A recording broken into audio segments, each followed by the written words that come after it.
In this video, we will show you how to delete all chats on ChatGPT.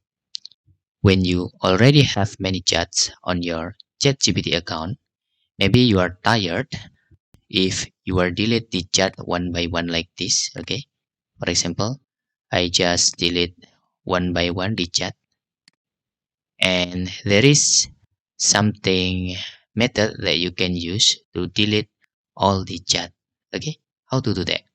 First, make sure you have the account and click your account here, okay? And then choose settings.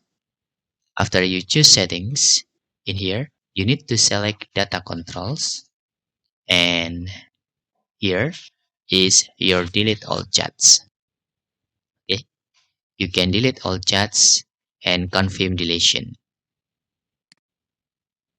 okay? After that, you can see all of your chat automatically deleted.